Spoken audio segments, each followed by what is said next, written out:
আইনজীবী রিঙ্কি সিং চ্যাটার্জি এবং এই সেই পুলিশকে দায়ের করা অভিযোগ যে জিডি প্রাথমিকভাবে দায়ের হয়েছে, তাতে প্রাক্তন মুখ্যমন্ত্রী মমতা বন্দ্যোপাধ্যায়ের বিরুদ্ধে রাষ্ট্রদ্রোহিতার অভিযোগ এবং ইউএপিএ ধারায় তিনি মামলা দায়ের করতে চান।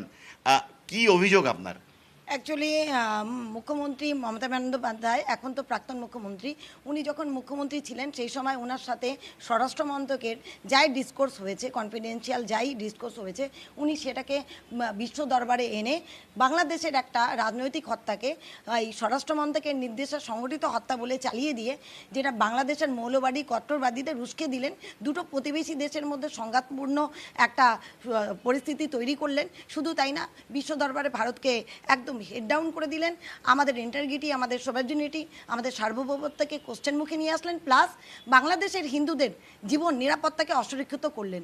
একজন সাংবিধানিক পদের অধিকারী মুখ্যমন্ত্রী পদে থাকাকালীন যে শপথ বাক্যটা নেয়, পদে আসার সময় শপথ গ্রহণে বলা থাকে যে উনি দেশের সার্বভৌমত্ব, দেশের সুরক্ষা নিয়ে কখনো কোশ্চেন তুলবেন না, আর উনি সিক্রেসিকে মেনটেন করবেন, যেটা সেকশন 543-তে আসে।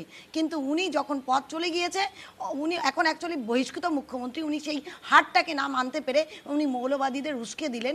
উনি স্বরাষ্ট্র মন্ত্রককে চ্যালেঞ্জের মুখে। কোন কোন ধারায় আপনি মামলা দায়ের করলেন? দেখুন, প্রথম এক তো ওনার উপরে পড়ে রাষ্ট্রদ্রোহী, কারণ উনি প্রভোকেশনমূলক আর দাঙ্গাওয়ালা মন্তব্য রেখেছেন।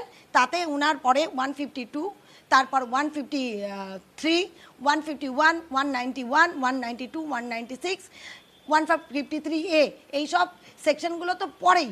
কারণ যে কোনো লোক যারাই একটু আইনের ব্যাপারটা জানে, দেখবেন এটা রাষ্ট্রদ্রোহীর সমান।